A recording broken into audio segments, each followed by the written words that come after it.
Oh no, it's by Narottam Das. I was thinking of one song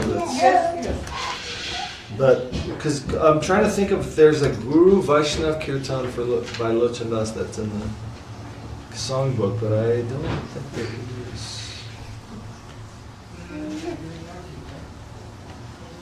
I was thinking Kirupa Pai Goseva, but that's by Narottam Das Thakur.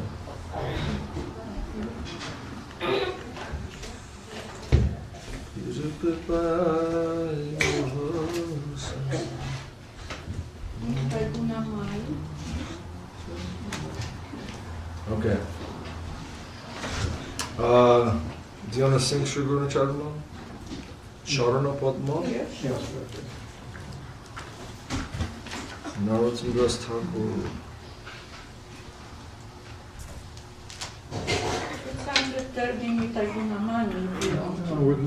Yeah, I know.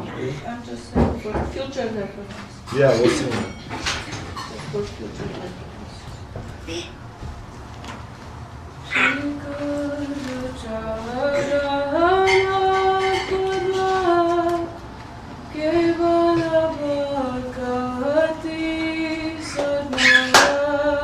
Shri Guru Charana Padma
you. Hi, Gabriel. The lotus feet of the spiritual master are the mode of pure devotional service. I bow down to those lotus feet with great care and attention. My dear brother, my dear mind, it is through the grace of the spiritual master that we cross over this material world.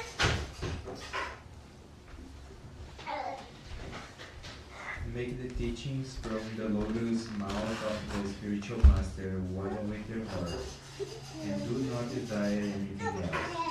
Attachment to the lotus feet of the spiritual master is the best means of spiritual advancement. By his mercy, all desires from the spiritual perfection are fulfilled.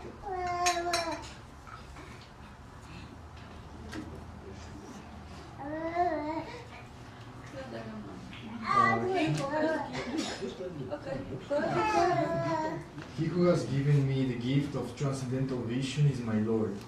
Birth after birth, by his mercy divine knowledge is revealed within the heart, bestowing love and devotion and destroying ignorance.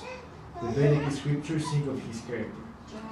O spiritual master, ocean of mercy, and friend of the fallen souls, you are the teacher of everyone and the life of all people. O master, be merciful unto me, and give me the shade of your lotus feet. May your glories be now proclaimed throughout the three worlds. I have surrendered unto your fearless lotus feet. Please give your mercy. O Sri Gurudev, Savior of the fallen, please give me your mercy. You are the Savior of the lowly fallen souls. All glories to you. Sri Gurudev. Jaya.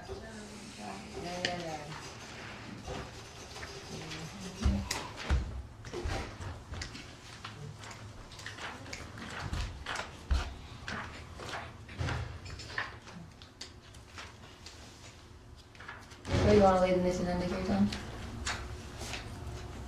Rupa? Nityananda Kirtan? Oh yeah, sure. Which one? They start around 127. And then they're just all in a row. 100. Hold on, we're figuring out which one. Why are you mentioning specifically Lochan Das Thakur? Is there any reason in actually, or Excuse me? any reason that you're particularly mentioning Lochan Das Thakur today? Lochan Das Thakur's disappearance date, I guess, yesterday. Oh, what? Yeah, yes, it's very, very significant. He's I mean, I know who he is. Yes, of course we do. I don't understand. Yeah. So I thought, because we love singing, his songs are just... No, I mean, that makes very sense, but beautiful. my version of the SCS mock calendar does not have that on there. That's what I'm like, what? I'm sorry, I thought we... Okay. Yeah, is- that's just You only... want to do Nita Kamala? 128. Page 8, right? 128. Okay. Okay. You can do it, Lochan Das Thakur song. Nita Guna Mai Amara Akroda Paramananda Parama Karuna I don't know if he knows Nita. Do you know Nita Gunamani Amar? You should sing it anyway. He doesn't know it. Someone else should sing it. No, No. Nita Guna. That one on 130. 130. Paul. 130. 130? Nita Gunamani Amar, Nita Gunamani. Yeah, I think I know the next one. Okay, Akroda. Okay, let's do that one then. It's Lochan Das Thakur. Yeah, that's correct. Yeah. Do your best. Okay. Akrodha Paramananda Nityananda Rai. Akroda Paramananda Nityananda Rai. Akimana Sunya Nitai Nagare Veda. Abhimana Shunya Nitaya Nagare Veda. Rathama Patita Jere Pandavare Gira. Patita Jere Pandavare Gira. Harinama Mahamudra Dena Vivariya.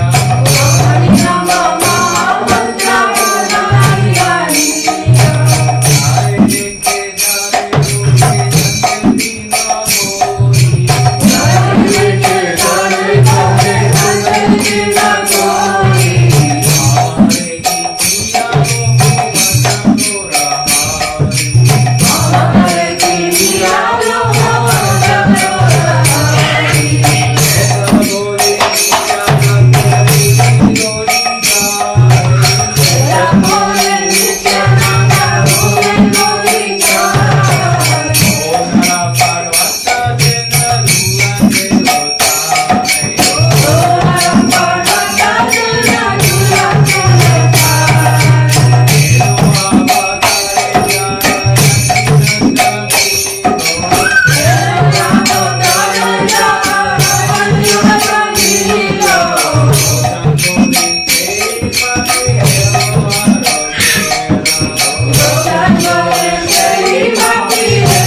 personality, Lord Nityananda Prabhu, is free from anger and full of transcendental ecstasy.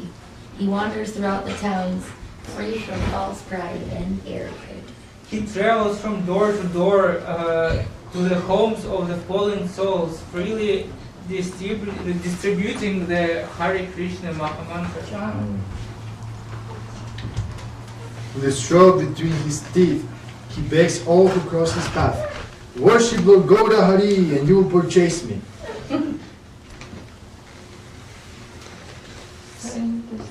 Saying this, Nityananda falls to the ground, appearing like a golden mountain rolling in the dust.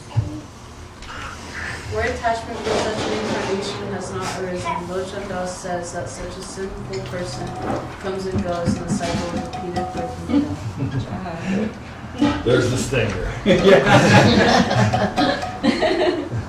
Truth has to be told.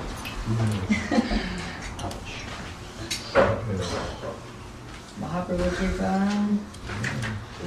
Purushottam, you want to sing a Mahaprabhu Kirtan? Avatar Sar? Yeah. Right. Definitely. What page 136. is it on now? 136. Avatar Sara Gora Avatara. Avatar Sara Avatara Sara Gora Avatara. Avatar Sara Gora Avatara.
Ki Jai.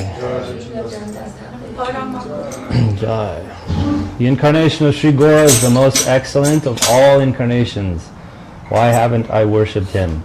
It is as if I was surrounded by water but denied myself a drink, returning to my own fruitive activity. I choose the... Somebody start.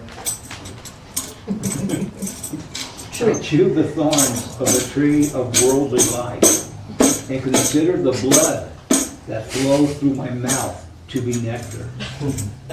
When offered the fruits of the wish-fulfilling tree of the static love of Lord Gauranga, I rejected them, thinking them to be poison.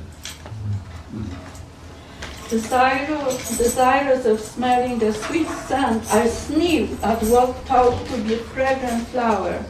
Alas, the flower is odorless like the palasa flower, and instead an insect flew up my nose and bit me. Thinking material life to be sweet like sugar cane, I tried to taste its nectar. Instead, it was like chewing the dry wood. This way, all my attempts at enjoyment were false. Jai. Admitting defeat, wasted and worn out, I await the sting of death. Declaring it to be cool and soothing, I embrace the fire of material life only to suffer intense misery, as if struck by lightning. I find that fourth verse kind of I don't know, the whole kirtan you could say is a little bit of a cautionary tale, but the fourth verse is it's alluding to this kind of like delusional relationship with reality, where it's like, it's going really good, I'm really happy, and you're not going really good and you're not really happy, and like you're just because you're sort of saying that's the way it is not necessarily like the deep interior experience that's occurring. And I find that like a really interesting kind of thing, because like that's the superficial expression of something. It's like, how are you? I'm fine. Well, I was like, is someone really fine? There's a universe going on inside of that person, and then to say, yeah, on a deep core level, like what's actually occurring, I find that like a very I don't know, I think it's Goswami Maharaj actually says something like counterfeit never buys the real thing. So there's some aspect of like the superficial saying that I'm happy isn't necessarily the soul food that I'm truly searching for. And like a true quester on the journey of reality isn't going to say they're satisfied unless they're finding something substantial. So that's a little bit of that. Bolia means to say, and it says hara bolia. Hara is like what you say, it's like if you're in jujitsu or something, and they get you in a hold and you tap out, that's like hara. Hara's like, I give up, uncle, or whatever, it's like enough, kind of thing. And it's like that thing where it's like, you're in this position where you're like, okay, enough. Where you can actually move forward from there. Thank you. The beats. I felt like I was rapping. Just like, Nada.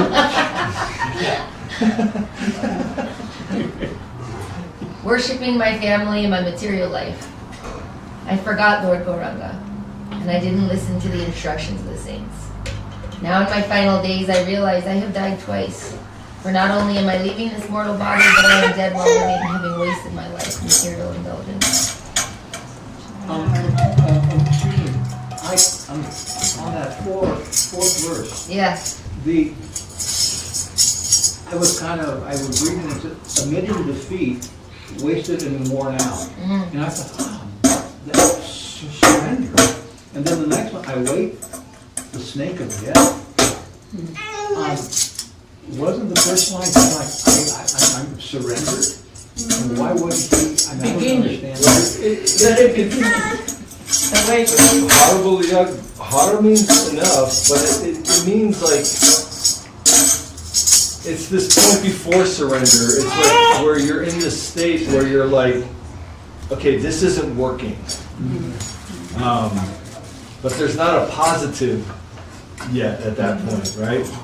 Just being at the end of the road, but not yet. Right, because there's this state where you go, you know what, this isn't working. And you're in the in the conscious world, just quickly, in the conscious world, that would be said to be the negative. You're experiencing the negative side of existence, right? And have not moved into the positive. All you know is this negative side is not working for me.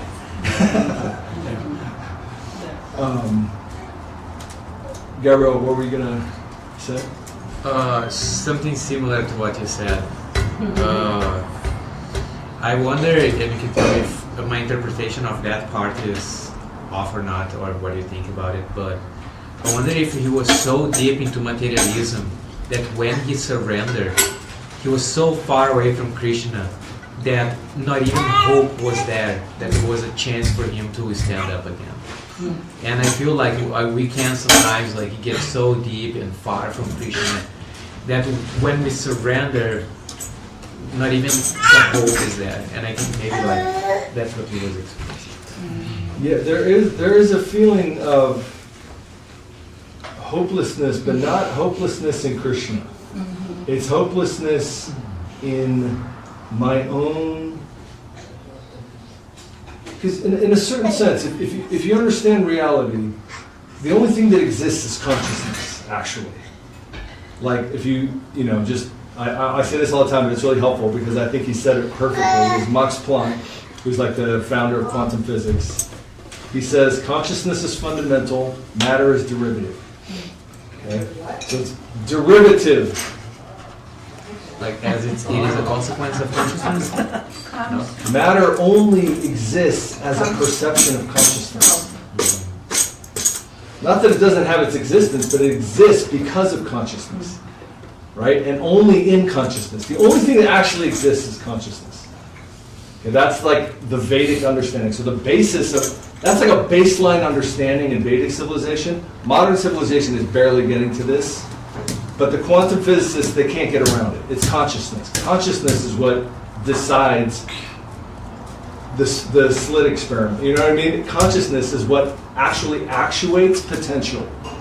It's consciousness. And for a lot of us who've been brainwashed through a school system, the school system, if you go to school and you actually pay attention, you're going to come away with an understanding that consciousness comes from the right combination of matter. And it's the total, the actual truth is the opposite. That consciousness is the foundation and matter is an experience of consciousness. Okay? So that's actually true, and the real quantum physicists are like, they understand this. So if you understand that consciousness is the only thing that exists, now what you're actually doing in spiritual life, because remember, spirit means consciousness. So what you're doing in spiritual life is changing your perceptual, experiential, and relational existence with reality. So we have a relationship with reality that is in what's called bhakti mode. Generally, those of us in this plane of experience have a relationship in bhakti mode. And bhakti means I want everything for myself. I want to manipulate reality in such a way that it does what I want. That's our relationship with reality. That's a conscious plane of experience. And there's reactions that come from that. You know, you try to manipulate reality, you get manipulated back, right? That's karma.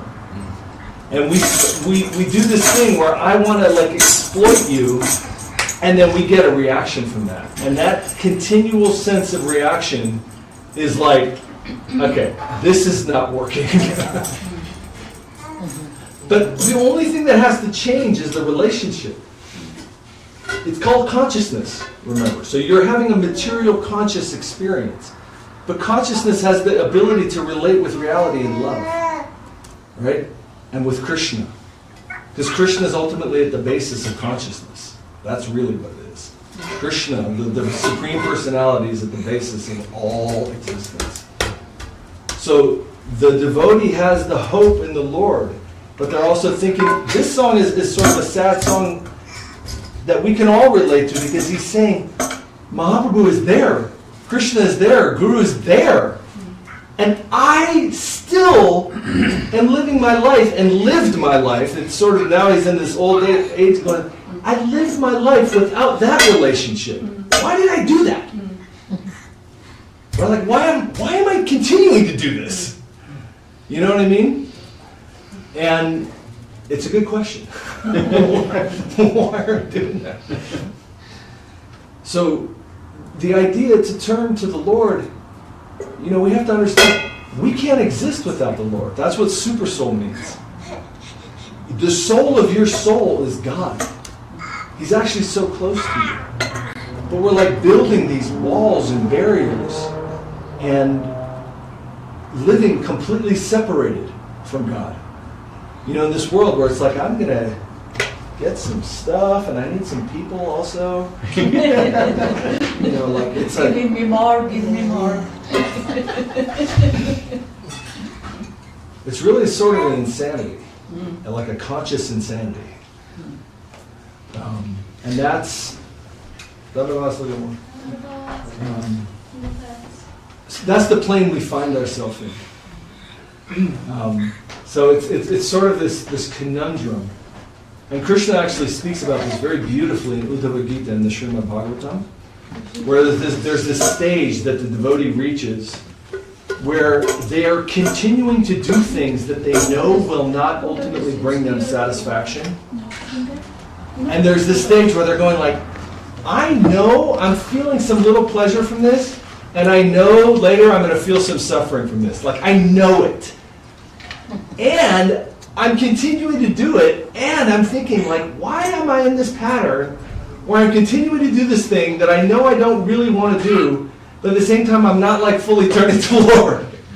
Right? But that's also a type of Krishna consciousness to think that. And it's very helpful to think that, because now you're bringing consciousness to your pattern.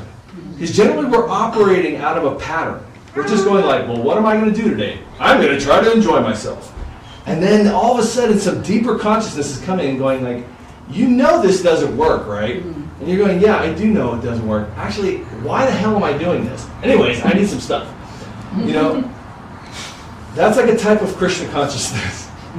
And ultimately, it's said, Krishna himself says, I will rise like the sun in your heart. I myself will rise like the morning sun and dissipate all of the shadows of those kinds of things that are inside. And all these ties that are binding your heart to a limited prison will be broken. Is that not reflecting always in that beautiful lamentation? That lamentation is just the seed of longing. Yes, that's a very... And that is very, very beautiful in those songs, that constant lamentation where you're saying, oh, this is really hard to deal with. but actually that's just the And in fact, seed like long. the secret of Gaudiya Vaishnavism, Yes. actually the like trade secret from the saints is that the happy place is to exist in a minor. Because all of the assistance is coming to that particular posture in reality. If you're saying, I'm in lack and I am in need, but I'm desperate to serve you, the whole universe is actually unfolding to assist you in that process. So the Vaishnavas are choosing these types of songs purposefully. They're not just songs of lamentation, like I'm old and I'm dying and it's really bad and I did a lot of life-forgetful things. But it's saying, I'm forgetting you and I'm incapable of anything. I throw myself towards you. And then the very famous sentence, if you throw yourself towards the infinite, you don't know what comes in return, right? So give heart and get heart, but the Lord's heart is not an ordinary heart. So it's actually like the strategy of Gaudiya Vaishnavism is actually in the minor, to humbly throw yourself towards that direction and see what comes in return is much happier than like, I did all the things, I'm really good, I'm going to the place where you are to like, you know, exploit my spiritual life like I've exploited everything else, right? So there's an inversion in consciousness that's also very profound, right? That these songs where we're actually, they say, the ability to look within yourself and see your own flaws is your greatest treasure, right? Why? Well, why is the most like prodigal like musician of all time, when he plays on like the biggest stage in the world, here's the tiniest nuance that's off? Because that's actually how you refine yourself. You want to become something that you're not right now? Well, then you have to be able to look at yourself. So the world of pride, right, which all faith eagerly agrees is not helpful to the cultivation of spiritual life, is because it doesn't allow you to perceive yourself.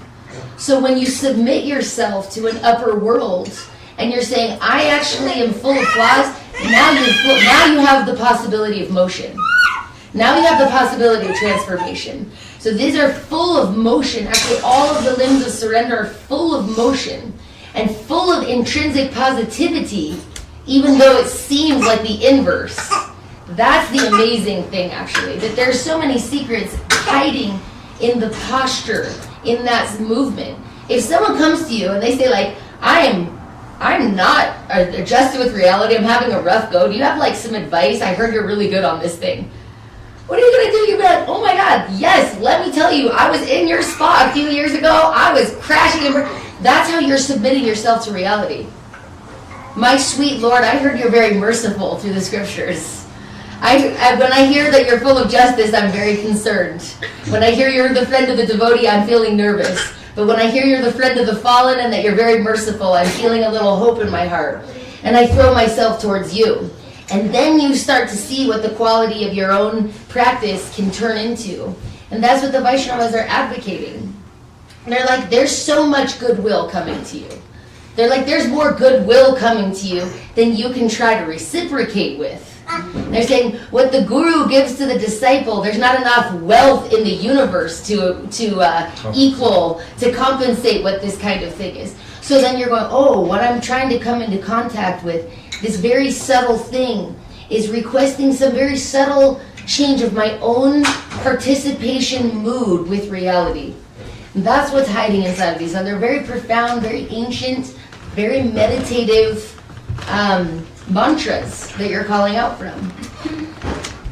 And I was thinking, since it's the winter solstice today, it's the darkest day in the northern hemisphere, that we would sing Guru Maharaja's own song about Mahaprabhu to move into the positive. Was there any other thought or comment on that topic?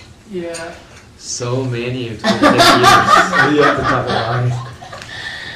I just noticed a couple of hands, so I just want to make sure that we talk these things through in the moment, because it's important. Yeah, but I think when you was telling that we kind of want to get stuff and like need some people, and isn't it because like we was created by like with the same nature as the Lord, and these like tendencies that we have might help us to understand what He wants, like, because like He also has some and Krishna, like, he has some wills, and like he needs like people, and he needs like some leelas to go on, and like, and because we also like kind of like have same feelings that we can understand. Oh, actually, this is originated from him in the purest way. Like this is described in Brahma Samhita, which is a very important scripture. In the beginning of Brahma Samhita, before Lord Brahma actually chants the Samhita with Chintamani, Prakara, and all those verses that are after that, there's a description of reality in its most fundamental form. And it's very esoteric, very mathematical. There's different mathematical designs that are describing the fundamental realm, and very amazing. And one of the important understandings is Lord Brahma, he's the creator of this universe. And he's sitting within darkness, okay? And not just darkness of like, oh, I just closed my eyes and it's dark. It's like, there's no perception of anything. Like, all you know is that you are a thing that's not perceiving anything. It's like a very intense Like a catastrophic right? darkness. It's like a catastrophic existence. With no perception of anything, yet a perception of your own existence. And he receives 2 syllables that have meaning to him. Ta, pa. Ta, pa means burn. Sacrifice. Sacrifice. But tapa literally means burn. Yeah. And he's receives this and goes, okay, I have to exist like this. And then he receives Om, which is positivity, which is the Lord in a vibrational form. And from his meditation upon Om, which is all he meditates on, Om, Om, Om, he receives Kama Gayatri. Kama Gayatri is Kling Kama Devaya Vidmahe Pushpavandana. Sorry, actually, that's it's Kling Krishna. The mantra he receives is Kling Krishnaya Govindaya Gopijana Vallabhaya Svaha. And the Kling is a very, very deep word because it means the seed of desire. Okay? The seed, you can say, the activating principle of consciousness. Okay? So all of us, as an individual being, have the capacity to will. Capacity to will means the capacity to desire. Okay? So it is fundamental to us. In that sense, you're correct. In the sense that's why we want to exploit the world. That's also correct. It's because we have a desire. But that's the total misuse of that desire. But in order for there to be a positive use of desire, there has to be the possibility of misuse. In order for there to be free will to choose love, you have to be able to choose not to love. In order to give, you have to also be able to choose to exploit. Right? That's what freedom means. So the full spectrum of the possibility of existence is in existence. And we have the capacity to desire in every level and every width of that infinite spectrum. That's what it means to be a conscious being within infinity. You have free will. Now, you can misuse that free will and screw yourself up super bad. Okay? And that's when you end up getting into these different patterns of behavior where you can't even figure out how you pretzeled yourself up into this thing where you're like, how do I, your consciousness is really messed up, and you have patterns of behavior that you can't even imagine an existence of you outside of that pattern. And what's the proper use of desire, to serve Krishna? But Krishna has desire also, right?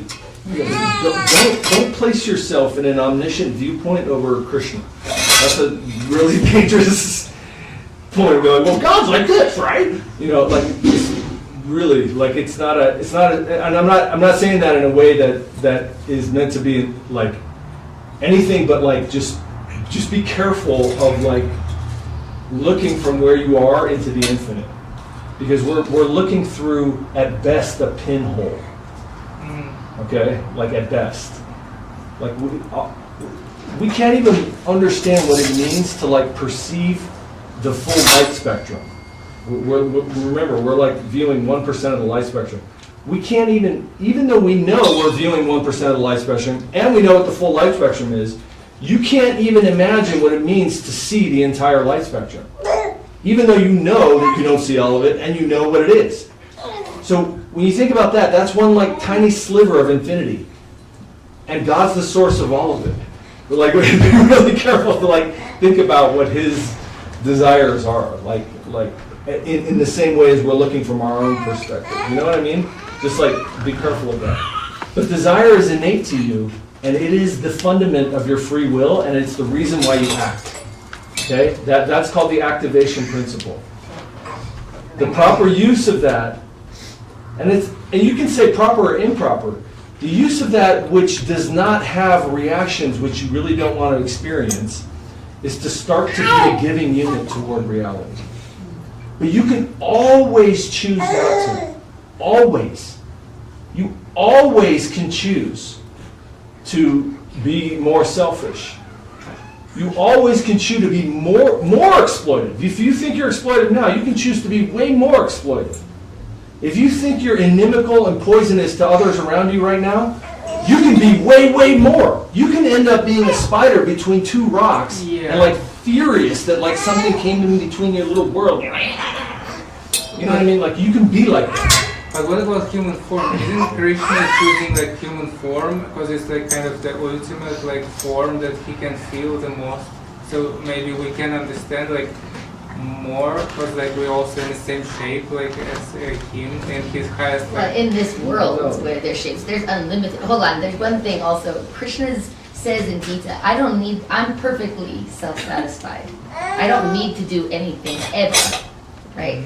Ananta Vishnu has unlimited universes. There's unlimited shapes of bodies that the Lord can reciprocate with. Unlimited, right? We're just in one little planet where there's a few different shapes.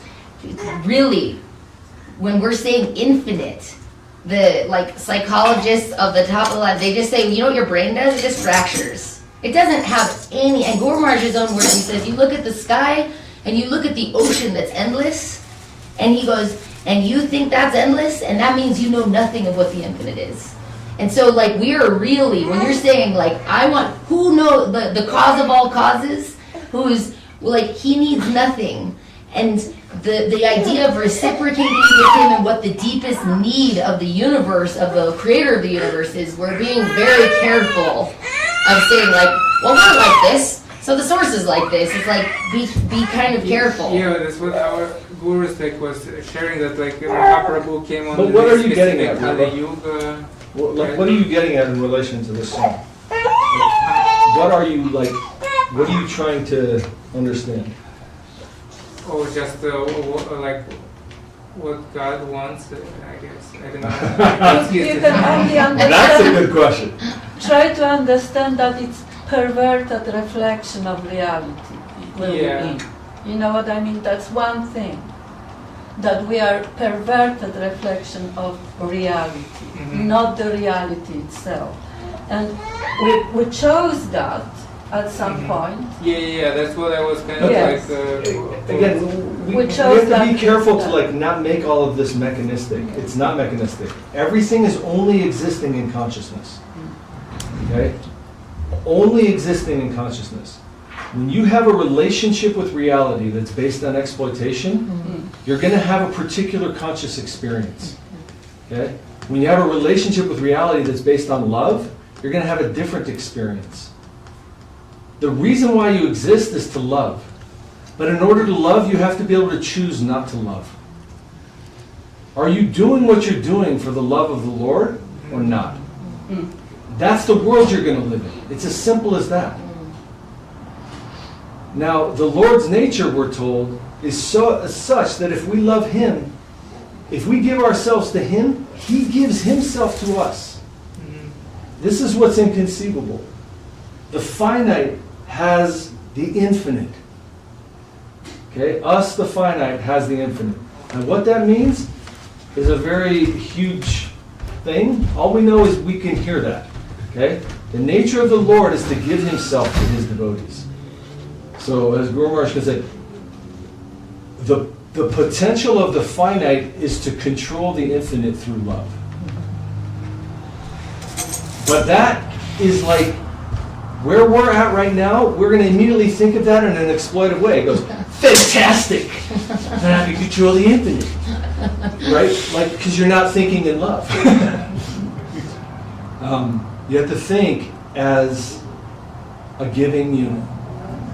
And that's the journey that we're on with Bhakti Yoga, is to try to actually live and have connection with the infinite as a loving unit. And it's a very, very high ideal. It's a very high ideal. But it's wonderful to have an ideal because now you can navigate. If you have a map and you're like, oh wow, a map, and it's like an infinite map. And you're like, okay. And there's two things you don't know. You don't know where you want to go and you don't know where you are. Like you can have an infinite map, it's like it's totally useless. But once you have a goal, I want to love. Okay, now you have somewhere you want to go on the map. It's an infinite conscious map. Now you have somewhere you want to go, pure love. What is the highest ideal of love? And then all these Brihad Bhagavatamritam, it becomes real, right? Vaikuntha, Narayan, Ayodhya, Mathura, all these planes of interaction with the infinite are all planes of interactions in love, but even different kinds of love, right? All these things become real. And then the question is where am I right now on this map? And it's like, I'm over here like mad that I got a rotten apple today. You know what I mean? Or whatever, somebody cut me off in traffic. Like, that's where I'm at. Like, so, right? Now you can kind of start to map your journey to where you want to go within consciousness. Josh. Let's do page 329. I just want to say real fast, number 3 reminds me of Hiranyakashipu. We can just let that rest. Number 3 of Avatar Sar? Ah, interesting. Okay. Well, page 3. Who has only become more significant to me in meditation over the last 5 years. We'll let that rest. We'll pick it up next time. Guru Kavirajita Nanda Sudam Shudanu Nata Kanchana Bhumi Daram Guru Kavirajita Nanda Sudam Shudanu Nata Kanchana Bhumi Daram Udarani Janatarana Tungatare Dharani Janatarana Tungatare Bhaja Gaura Hari Bhaja Gaura Hari Hari Bhaja Gaura Hari Bhaja Gaura Hari Bhaja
the son of Maharaja Nanda, Swayam Bhagavan Sri Krishna, is now illustrious in his divine form of Sri Guru. He is beautiful and highly exalted, bearing his golden persona. Or he is beautiful and highly exalted within the golden land of his divine abode. He is the eminent lifeboat that rescues the souls of this world. Serve that Lord. Go to Hari, worship Go to Hari. Adorned with the heart and halo of Srimati Radharani, Vrishabhanu Sutta, having dived deeply into the reality of his own wonderful beauty and sweetness, he is sweetly intoxicated in the perpetual distribution of his own holy name. Serve that Lord Gaurahari, worship Gaurahari. He manifested the full glory of Srinavadvip Dham as he appeared in his radiant gold all-auspicious form of divine ecstasy, ever engaged in Krishna Kirtan, which is a festival for the tongue. Serve that Lord Gaurahari, worship Gaurahari.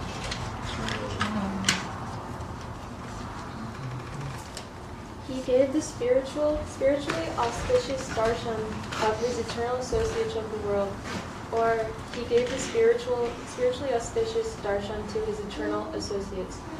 He drove the masses of people mad with the nectar of his spiritually all-auspicious name, vanquishing all sins from the core of their hearts. Serve that Lord, Gaurahari, worship Gaurahari. He incessantly distributed the spiritual fortune of his own divine name. He did not regard as fruitful the path of endeavoring for material wealth, lofty material desires, or grand material dreams as captured by poetry. He widely made available the fifth end of life, which has never been given before in this world, the divine love for Krishna, found in the Lord's original divine abode of Goloka Vrindavan. Serve the Lord, Gaurahari, worship Gaurahari. He is the great benefactor whose heart is melted with compassion for the fallen, and out of that feeling in his heart, he accepted the dress of a beggar, the renounced way of life, sannyas.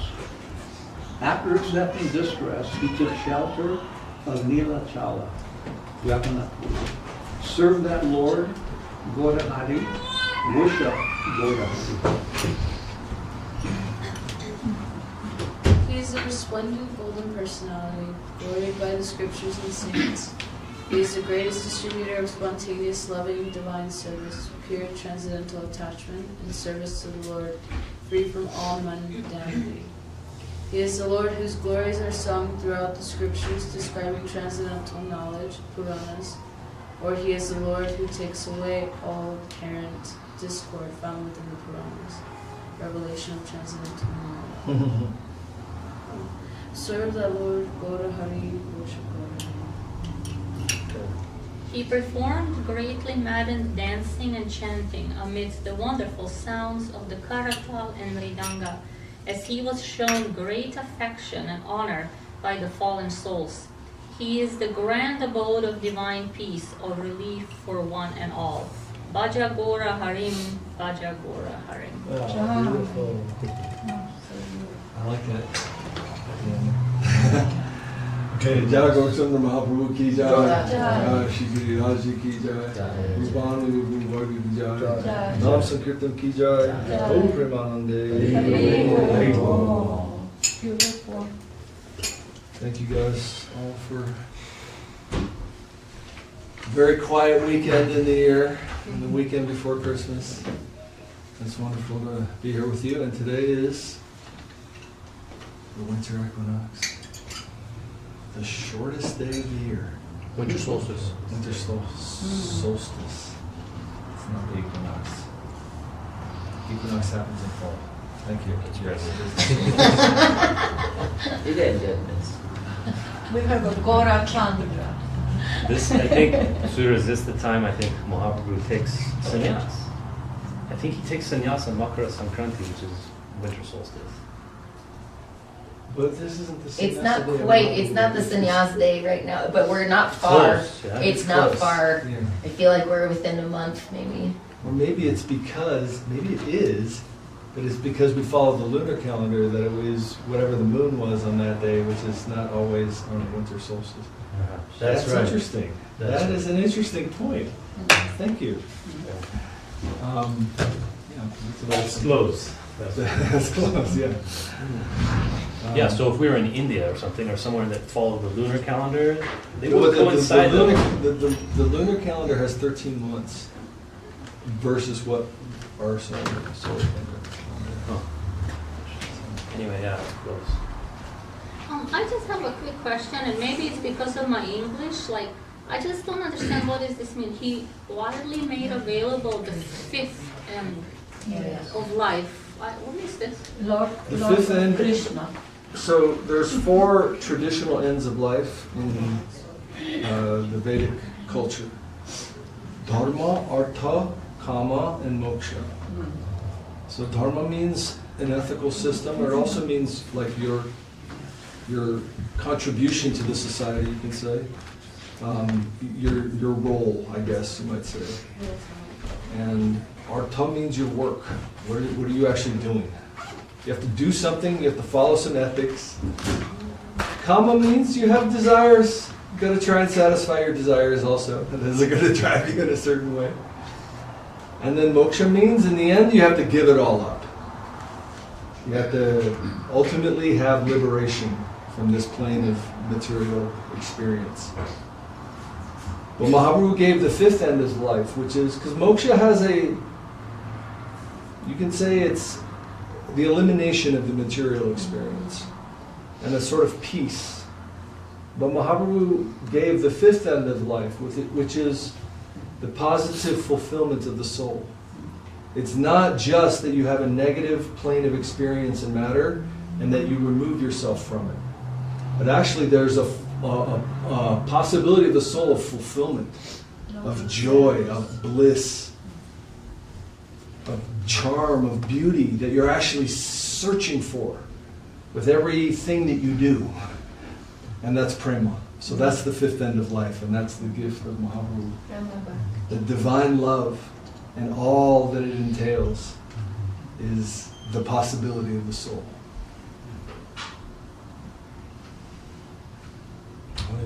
Good question. And also in the same verse, it's really, really, really nice. I was kind of going through this part. He did not regard as fruitful the path of endeavoring for material wealth, not as fruitful. That points out to incredible... Where are you reading? I'm sorry. It's the same fifth translation. Usually it says, don't do it, but actually Mahaprabhu do not see it as the most fruitful to pursue path of materialism, lost material desires or grand material dreams as captured by poetry, meaning it's that some attach some material beauty to it because it reflects in a poetry, in an art of beauty. This is referring to Shikshastakam, Mahaprabhu's verse. But what strikes me in this is the Kavita. Like he is just wording that so beautifully that he did not regard as fruitful to pursue that as to abandon that. Yeah, so that's it's nice. like that extreme tolerance, yet this very loving encouragement, go other paths. Mm-hmm. Yes. Because there is a beauty we perceive in this world. Mm-hmm. Obviously, poetry is one of the highest expressions. So he's not beating up, don't. He's just saying it's not very fruitful. I mean, that's the whole time in the Gita, Krishna's like, here's how it is, here's what I think you should do, but do whatever you want. I mean, Krishna literally said, this is my opinion. Yeah. And also acknowledge... I've given it to you, do whatever you want. Also expression that we will fall. We will fall for it. He knows, we will fall for it. Yet he is a patita pavana to bring you up from that very fallen position. Just like this. Yeah, very beautiful. Yeah. Okay, we can maybe discuss anything for 10 or 15 minutes if there's something on anyone's mind. Any other topic? We had some really nice discussions. Otherwise, I can read a paragraph or two from something amazing. Something amazing sounds good. Something amazing sounds good, all right. Agreed. I'm going to read something amazing from sermons too. Like first Shikshastika poetry.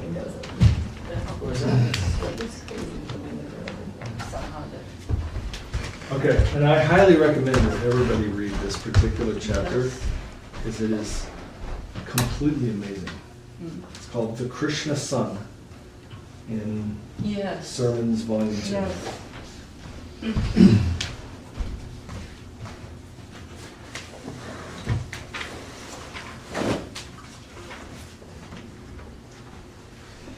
Oh man, this chapter, like, to pick one part out, oh my gosh.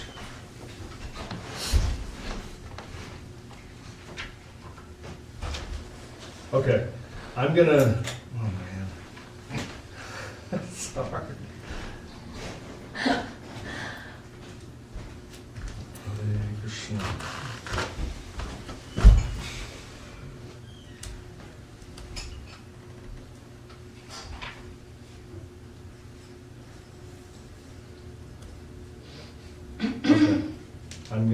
to start from the beginning, because the beginning is pretty awesome too. But in this chapter is where Guru Maharaj goes through the 4 verses, starting with Jato Sho Dhammat Katasu and ending in Vidyate Hridayagantish, that describe the path of this spiritual seeker in 4 verses by Krishna. So beautiful. The beginning is Jato Shraddha. You have somehow you've acquired some faith in my lila, in me and my lila, my associates. Somehow your heart could hear that and go, oh, yes. Then you're on the path. Now you're in motion. But to begin, this chapter is called the Krishna Sun because this ancient principal Vedic mantra, Om Tad Vishnu Paramam Padam Sada Pashyanti Surya Diviva Chakshur Atatam.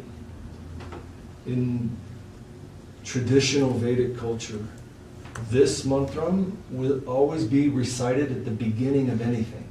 Anytime you're starting anything, any endeavor, any beginning of like a school year, any beginning of a sacrifice, any beginning of construction, any beginning of something like your day. The beginning of a new year in a sense, you know. Yeah. Right, or a new solar cycle like today. And actually, isn't that the oldest written scripture in the world is the Rig Veda? Yes, this is the oldest book. So in the first existence. verse in the oldest scripture in the whole world is the Rig Veda, Om Tad Vishnu Paramam Padam.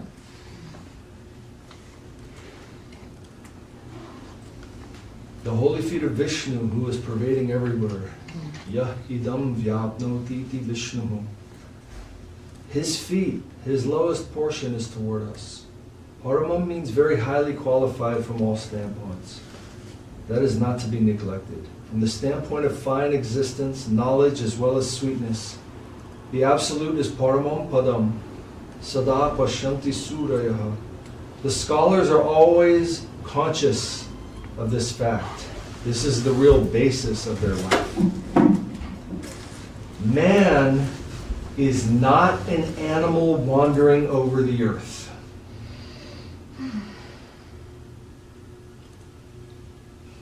Wandering over the mountain, wandering in the jungle.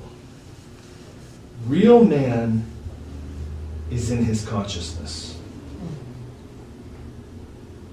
And the conscious man is always conscious of a higher entity.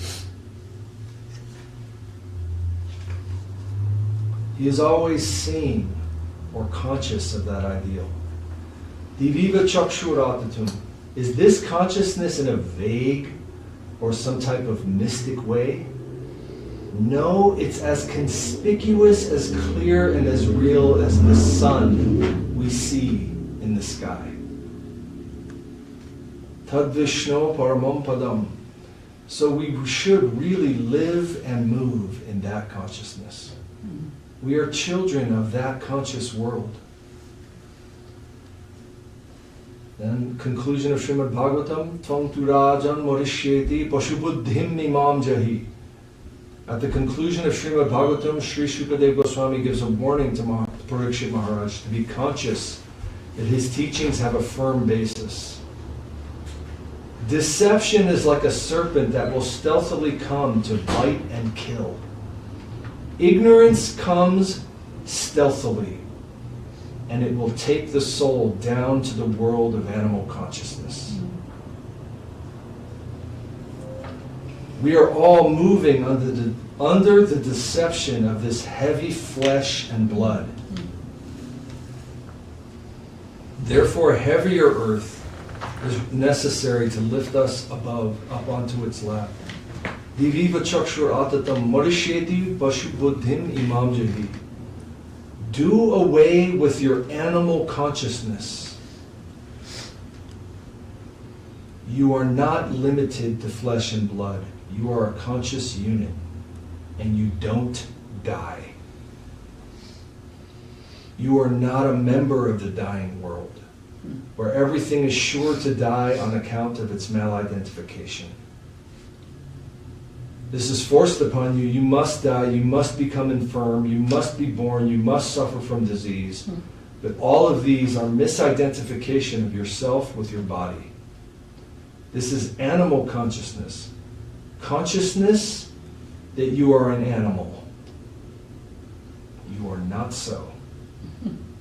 You are a conscious unit. You are spirit. You are soul. Not only is the soul immortal, not only does God exist, not only is He the absolute dispenser of good and bad, but we ourselves are units of the conscious world. So Pashu Buddhim Imam Jahi, separate yourself eternally from that mania, from that misconception and false identification with this material aspect, which is the result of your degraded life. Be reinstated in your glorious position as soul. How is this possible? You are tatashta, marginal by constitution. So you cannot stand on your own 2 feet. You must have shelter. You will either take mundane shelter with mundane identification, or you will have shelter above you. O tatastha jiva, you must have shelter in Swarupa Shakti land, the final land. I like that when Guru Maharaj says the mania. The mania that you are an animal.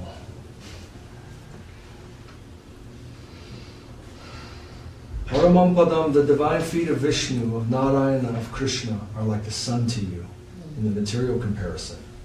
That is chakshuhu, or seer, or that which makes feeling or seeing possible. So just like the sun, if the sun's withdrawn, everything is dark. We can't see, we have no experience. There's another light by which you are feeling, seeing, experiencing, even have conscious awareness.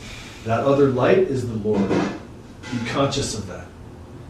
The fact that you are even aware of your own existence, that's called Chid. Krishna is Satchidananda. Sat means eternally existing, or truth, which is the same word in Sanskrit, which is also very interesting. Truth also means eternal. There's no 2 words, they're the same word. So anything that's phenomenal, it's not truth. Sat, Chid. Eternal existence has to be aware of its own existence. That's called Chid, that's called consciousness, awareness of your own existence. But the last part is, existence has its fulfillment, anandam. Who cares if you exist forever? Who cares if you're aware of your existence? Why are you existing? Because you're meant to taste bliss. Fresh, constant, eternal, progressive bliss.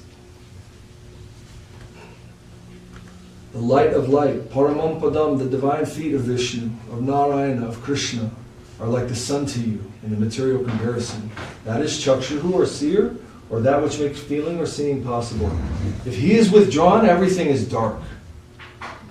If Vishnu's supreme plane is withdrawn, everything will be dark. That is the light of light. You must be eternally conscious that above you is another soil, and your shelter is there, and you are a soul. You must bring about this radical change inside of you.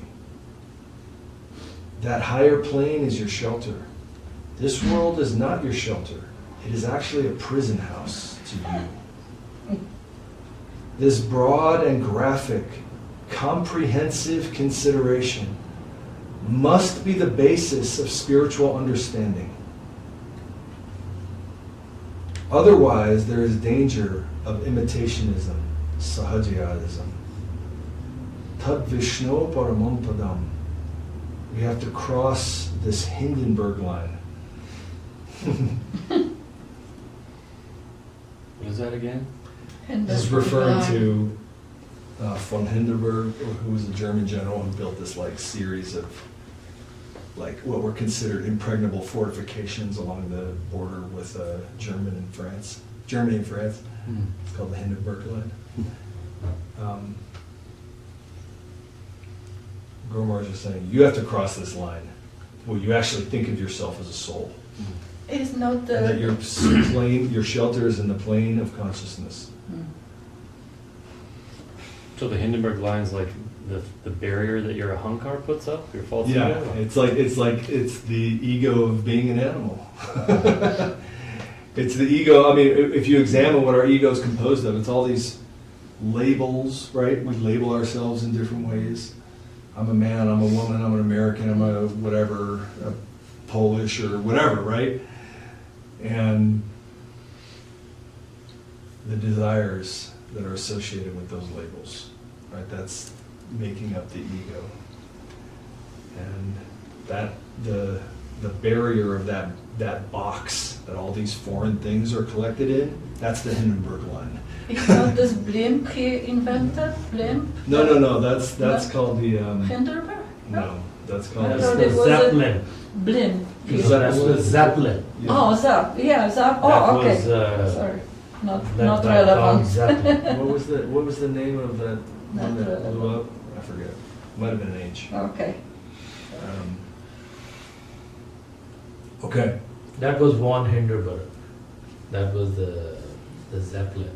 Zeppelin, yes. That right. was I Von thought it's like Hindenburg inflating built like that grew ego. up in Yeah, he also built that fortification. Oh, it's the same guy? I don't know if it's the same guy. He was a No, field no, It's marshal. a different guy, refers to right? lines, so probably that's the one. That's that. Whatever. I was just thinking about Blim as being the ego inflated. Floating there, floating. Yeah. Sorry. Castles in the sky, Somehow right? Hindenburg in my head, it's a Zap, you know. I think it was the, yeah, it was the Hindenburg. Okay.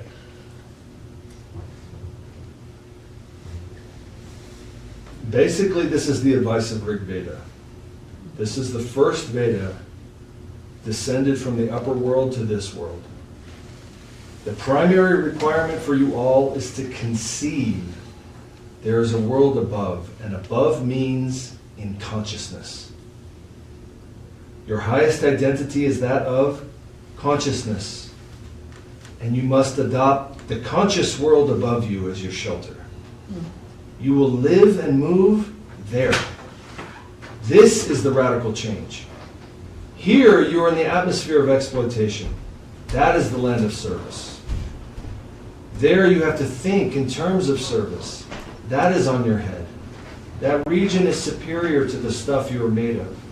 So do you want that connection, or do you prefer to reign in hell than serve in heaven? Which is from Dante's Inferno. Do you want to be a king in hell, or do you want to be a servant in heaven? What do you like? Consider, then come forward. You can have a prospect of attaining everything up to Krishna, the Absolute. Otherwise, you can revolve here in this world of millions of species. There are millions of species throughout which you will wander in this world of action and reaction. You, as a conscious, free unit, need to select your path. Do you want to be a member of the land of immortality, or do you want Janma, Mrityu, Jara, Vyadhi, birth, death, old age, and infirmity? If you want immortality, you will have to pay for the ticket. You will have to get a visa. You will have to prepare for such a categorical beginning. And the bond you have to sign is servitude to Krishna. Jivara Swarupahai Krishna Nityadas. If you want to go to that mystic land, the land of infinite hope, prosperity, and prospect, you will have to go as a servant, because that plane is made of a higher stuff than you yourself is. So Tatashta means marginal potency. It said that there's Bahiranga Shakti, or Prakriti Shakti sometimes it's called, which is material energy. Then Jiva Shakti, which is all the conscious units, this Tatashta, the middle potency. Then above that is Swarupa Shakti, or sometimes called Hladini Shakti. And the Tatashta Jiva has to have shelter, either in the land of phenomenal matter, which is Prakriti Shakti, or in the land of Swarupa. And as a Tatashta, you have to choose your path. What do you want? It's all available.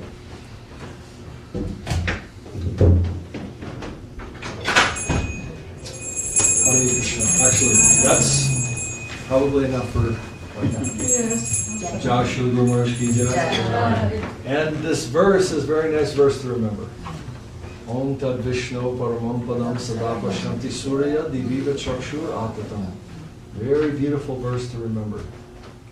And to always root yourself. The reason why this culture has this idea, you speak this before you start anything, because reassert your identity. Reassert who you are, and even if you're doing something within the world, have some understanding. I'm doing this for this higher purpose. I'm taking shelter there, even as you move and act within the world. Did Guru Maharaj in the book say that, you need something more solid underneath you in reference to this verse? Like some more solid earth. He's saying something needs to lift you up. That's interesting. Let me try and find that. I think I remember hearing that. It's interesting. Yeah. It's a good thing to recite before you get out of bed and put your feet on the ground. Yeah. I just love that verse. I think it's so cool. He said, because we're all in the deception of this heavy flesh and blood, it's captured our consciousness. He says something heavier is necessary to lift us up so that we can have some higher perception of even our own very self. Hare Krishna. Okay. Jai Krishna Bhakti Bhakti Rakshaka Shri Thadev Goswami Maharaj ki Jai. Shri Rupanu Lord ki Jai. Jai Jai Gauchana Mahaprabhu ki Jai. Jai Gau Premanande. Hari Bo. Srila Prabhu ki Jai. Thank you guys. Osambo Devaki Jai. Okay. Will you do small arti for Mahaprabhu? One beautiful to have it.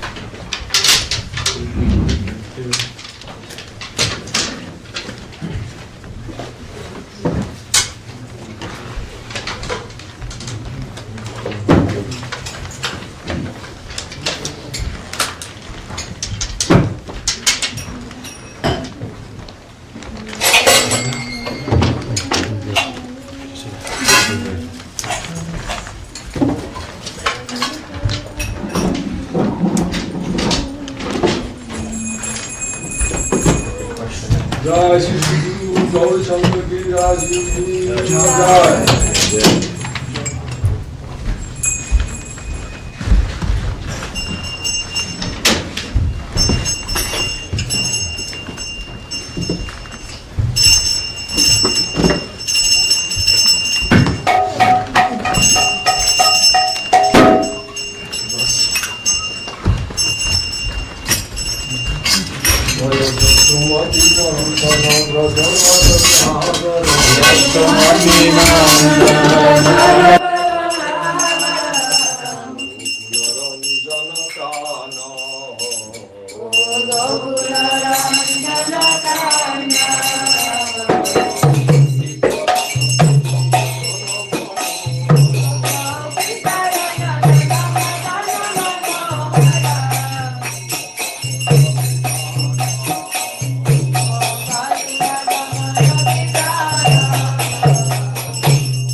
जय सफल श्री गुरु गौतम जी शिव की जय हदिया भोग आरती की जय जय परमहंस परिव्राजकाचार्य वर्गोत्तर शिष्य शिशिल भक्ति सुंदर गोविंद देव गोस्वामी महाराज की जय श्री चैतन्य सारस्वत महाराचार्य वृंद की जय जय शिल भक्ति रक्षक श्री भद्देव गोस्वामी महाराज की जय जय रूपानुग गुरु वर्ग की जय जय लोचन दास ठाकुर की जय जय कहो श्री कृष्ण चैतन्य प्रभु नित्यानंद श्री अद्वैत गदाधर शिवासादि गौर भक्त वृंद की जय श्री राधा कृष्ण गोप गोपीनाथ श्याम कुंद राधा कुंद गिरी गोवर्धन की जय वृंदावन धाम की जय मथुरा धाम की जय जय यमुना देवी की जय तुलसी महारानी की जय जय गंगा देवी की जय नवदीप धाम की जय मायापुर योगपीठ धाम की जय जय कुलदीप धाम की जय श्री चैतन्य सारस्वत की जय अपराध भंजने पट की जय जय गोविंद कुंड की जय जय गंगाधर सदाशिव प्रभु की जय Jai, Nam Sankirtan ki Jai, Mahaprasad ki Jai, Makar Sankranti ki Jai, Gaur Premanande.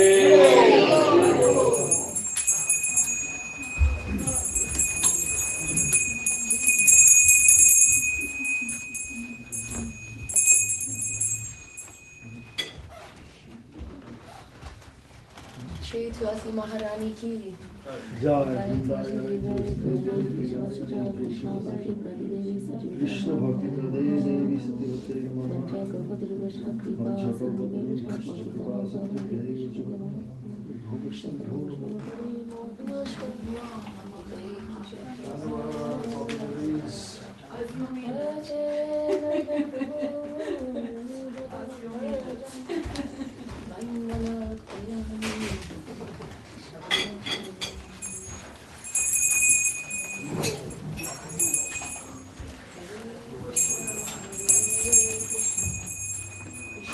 I think we.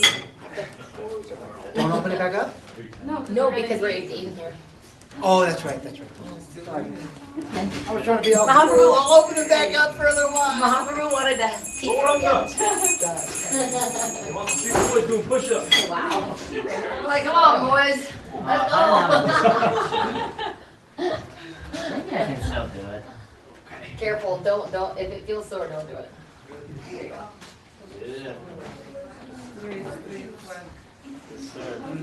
I'm just worried about his shoulder. Well, I dislocated my shoulder. Yeah, so. I can still do it. No, Sudhakar. Is he? Yeah. He's got you by a little bit. Okay, let's roll up the carpets. And then we can just put a shoulder to the Yeah, no, it's gotta be rough. You just need to back there.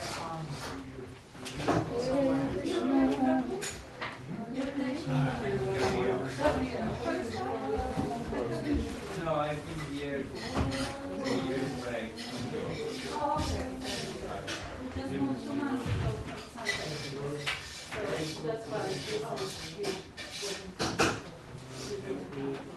yeah, for 2 months.